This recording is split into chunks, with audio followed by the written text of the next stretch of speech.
Last part में हमने देखा था ली जिफेन चेंगफेंग के पास आता है और उससे कहता है तुम्हारी ये सब में कोई गलती नहीं है, तुम खुद को दोषी मत ठहराओ।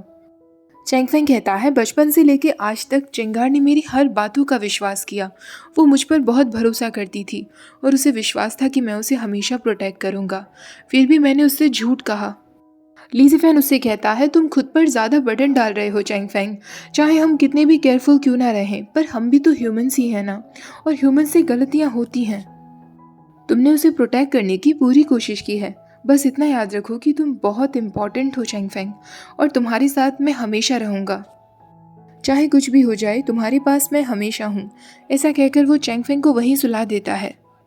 तभी वहाँ चेंगफेंग की बहन आती है। वो लीजीफेन से कहती है मेरा भाई अब कैसा है। तो लीजीफेन उससे कहता है वो अभी ही बड़ी मुश्किल से सोया है, तो तुम उसे डिस्टर्ब मत करो। मुझे पता है कि चिंग के फादर की वजह से तुम्हारी फैमिली आज इस दुनिया में नहीं है, पर तुम्हारा भाई उसकी बहुत परवाह करता है, तो उसकी देखभाल की जिम्मेदारी तुम्हारी होगी। चैंगफोंग कहती है आप बिल्कुल भी चिंता मत करिए योर मैजेस्टी, मैं सिस्टर चिंगार का बहुत अच्छे से ख्याल रखूंगी। जो भी कुछ हुआ मैं उसके लिए उन्हें ब्लेम नहीं करती। ल्यूज आर्मी का एक गार्ड जिसके हाथ में वही पिजन था, वो त्यांग झाओ के पास आता है। उस पिजन को देखकर त्यांग झाओ कहता है ये तो चेंगफेंग का है, मैं अभी जाकर उसे बताता हूँ, जरूर कोई खबर होगी। तभी वो गार्ड कहता है आप बिल्कुल अंदर मत जाइएगा, हिज मैजेस्टी ने ऑर्डर दिया है कि कोई भी चेंगफेंग के रूम में ना जाए और उन्हें डिस्टर्ब ना करे। तभी ली जिफेन वहां आ जाता है और त्यांग झाओ को देखकर कहता है अंकल, लगता है आपके पास कुछ ज्यादा ही फ्री समय है जो आप घूमते रहते हैं। ली जिफेन पिजन के द्वारा लाए गए लेटर को रीड करता है, जिसे देखकर त्यांग झाओ कहता है क्या है इस लेटर में, क्या जनरल डोशिंग की कोई खबर है, वो ठीक तो है ना। ये सुनकर ली जिफेन कहता है अंकल आपको जनरल डोशिंग की कुछ ज्यादा ही परवाह रहती है। अगर आपको इतनी ही परवाह है तो मैं एक आर्मी आपको दे देता हूँ, जिसे लेकर आप माओशन जाइए, वहां आपको डोशिंग मिल जाएगा। चोंगफोंग कहती है योर मैजेस्टी आप एक बार फिर से सोच लीजिए, त्यांग झाओ क्या इस लायक हैं जिन्हें आप आर्मी का लीडर बना सकें। मिनिस्टर के रूप में वो अपनी पोजीशन ही बहुत मुश्किल से मैनेज कर पा रहे हैं। ली जिफेन कहता है लेडी लिू आपको ऐसा नहीं कहना चाहिए, हालांकि आपने जो भी कुछ कहा वो बिल्कुल सच है, पर फिर भी वो मेरे अंकल हैं, वो कावर्ड नहीं है। ली जिफेन त्यांग झाओ से कहता है आर्मी को कमांड करने वाला अभी भी जनरल दू गोशिंग ही होगा, पर मुझे विश्वास है कि आप आर्मी को मोरल सपोर्ट देंगे। मैं आप पर विश्वास कर सकता हूँ ना अंकल, त्यांग झाओ कहता है तुम चिंता मत करो ली जिफेन, सब कुछ मुझ पर छोड़ दो। अब ली जिफेन चेंगफेंग के पैलेस में आता है जिसे होश आने लगा था। वो उसके लिए पानी लेकर आता है। चेंगफेंग उससे चिंगार के बारे में पूछता है तो ली जिफेन कहता है वो बिल्कुल ठीक है, तुम्हारी बहन चिंगार का ख्याल रख रही है। ली जिफेन अब उसे अपने हाथों से सूप पिलाता है। तभी वहां चेंगफेंग की ल्यूज आर्मी का एक जनरल आ जाता है। वो उन दोनों को बताता है कि चिंग को होश आ गया है। ली जिफेन चेंगफेंग को चिंग के पैलेस तक लेकर आता है क्योंकि चेंगफेंग जिद कर रहा था। ली जिफेन उसे कहता है तुम अंदर जाकर उसे चेक करके आओ, और वो खुद बाहर खड़ा डॉक्टर से चिंग की हालत के बारे में पूछता है। तो डॉक्टर उसे बताते हैं वो कोमा से तो बाहर है, पर उनकी दिमागी हालत कुछ ठीक नहीं, वो बहुत डरी हुई हैं और अजीब बर्ताव कर रही हैं। चेंगफेंग जब अंदर जाता है तो चिंगार चोंगफोंग को गले लगाए बैठी थी और वो चेंगफेंग को देखकर बहुत घबरा रही थी। चेंगफोंग चेंगफेंग से कहती है डॉक्टर का कहना है कि चिंगार को कुछ भी याद नहीं है, उनका दिमाग एक बच्चे की तरह हो गया है। चेंगफेंग कहता है ये सब कैसे हो सकता है। चिंगार चेंगफेंग को देखकर बहुत घबरा रही थी तो चेंगफोंग उससे कहती है ब्रदर आपको अभी चले जाना चाहिए, सिस्टर चिंगार आपको देखकर बहुत घबरा रही हैं।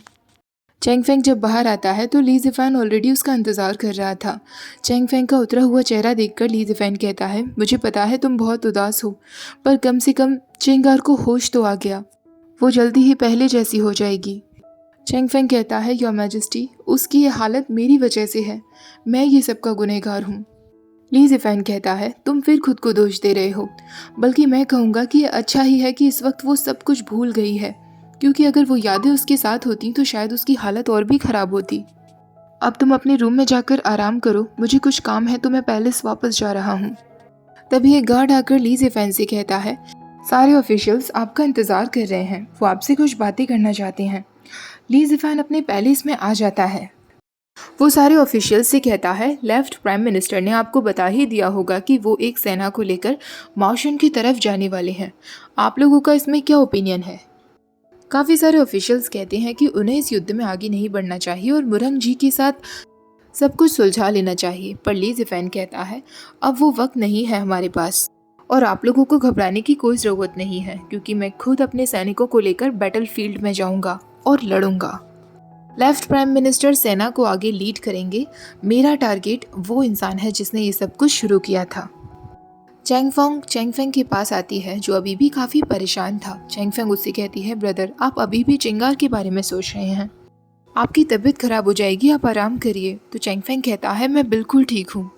तभी ड्रम्स की आवाज़ सुनाई देने लगती है।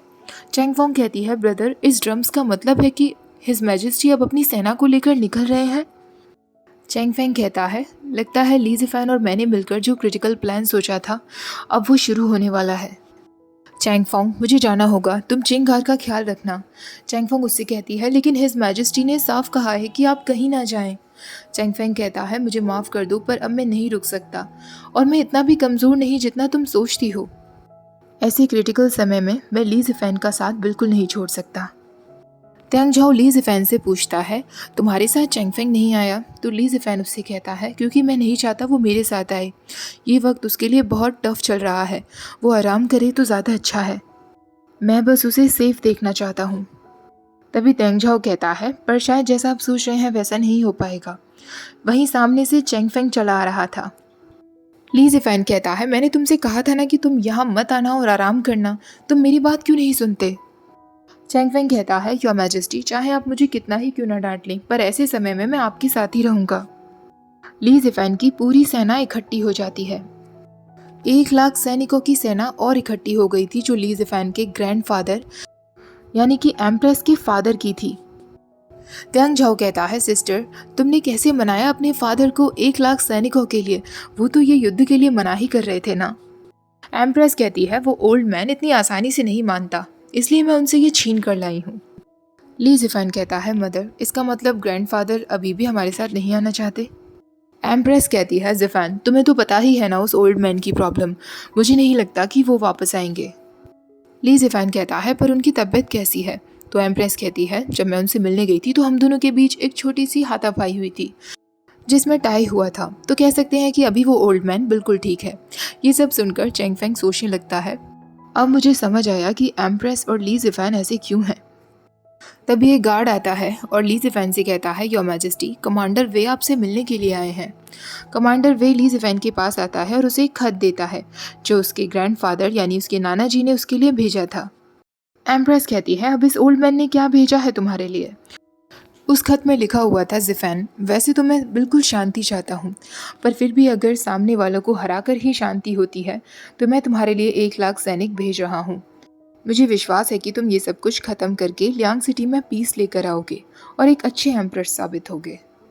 जब वार ख़त्म हो जाए तो मुझे मेरे 1000 सैनिक वापस लौटा देना। जिसे पढ़ने के बाद ली ज़िफ़ेन एम्प्रेस से कहता है, मदर लगता है ग्रैंडफादर ने जानबूझकर अपने 1 लाख सैनिक आपके साथ भेजे हैं, ना कि आप उनसे छीन कर लाई हैं। एम्प्रेस कहती है, त्यांग झाओ क्या तुमसे भी उस दिद्दी ओल्ड मैन ने कुछ कहा था? त्यांग झाओ कहता है, ज़्यादा कुछ नहीं। हालांकि वो याद करने लगता है उस ओल्ड मैन ने क्या क्या कहा था। उन्होंने कहा था, मुझे फ़र्क नहीं पड़ता कि तुम अपने लिए ब्राइड को चोरी करो या फिर खरीद कर लाओ, पर अगर इस साल के अंत तक तुम्हारी शादी नहीं हुई तो मैं खुद लियांग सिटी आकर तुम्हारे लिए वाइफ ढूंढूंगा। यूजिंग को उसका नौकर बताता है कि हमें खबर मिली है ली ज़िफ़ेन को 1 लाख सैनिक और मिल गए हैं। यूजिंग कहता है, ये खबर तो हमारे लिए बिल्कुल अच्छी नहीं है। हमारे लोगों को ऑर्डर दे दो कि जल्दी से दोनों आर्मीज आपस में मिल जाएं और ली ज़िफ़ेन पर जल्दी से जल्दी युद्ध शुरू करें। मेरे पास ज़्यादा समय नहीं है, मैं मरने से पहले अपनी जीत देखना चाहता हूँ। चैंगफेंग वापस लौटकर चिंगार के दरवाजे के बाहर खड़ा रहता है तो उसकी बहन आकर कहती है, ब्रदर क्या आप अंदर नहीं जाएंगे? चैंगफेंग अंदर नहीं जाता, वो चैंगफोंग से ही चिंगार का हाल पूछ लेता है। तभी उसे अंदर से जोर से चीखने की आवाज़ आती है।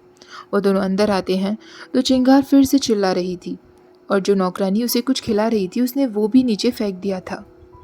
चैंगफेंग उसके पास आकर कहता है, चिंगार 2 दिन के अंदर मैं अपनी सेना को लेकर यहाँ से जा रहा हूँ। पर चिंगार उसकी तरफ देखती भी नहीं है। चैंगफोंग कहती है, ब्रदर वो अभी डरी हुई है, मुझे लगता है कि अभी आपको यहाँ से जाना ठीक रहेगा। चैंगफेंग उससे कहता है, 2 दिन के बाद मुझे युद्ध पर जाना है, प्लीज़ मेरे जाने के बाद इसका ख्याल रखना। चैंगफेंग के जाने के बाद चैंगफोंग चिंगार से कहती है, तुम कब तक और यही दिखावा करने वाली हो? मुझे पता है कि तुम नाटक कर रही हो, पर इस वक्त इतना क्रूशियल टाइम चल रहा है, फिर भी तुम ब्रदर से बात नहीं कर रही हो। श्रृंगार कहती है, मैं किस मुंह से उससे बातें करूं, ये जानने के बाद भी कि मेरे फादर ने उसके पेरेंट्स को मार डाला। उसे मुझसे एंगेजमेंट करनी पड़ी जिससे वो मुझे प्रोटेक्ट कर सके। मेरे अंदर हिम्मत नहीं है, और अब मेरे कज़िन ब्रदर की वजह से ये युद्ध हो रहा है।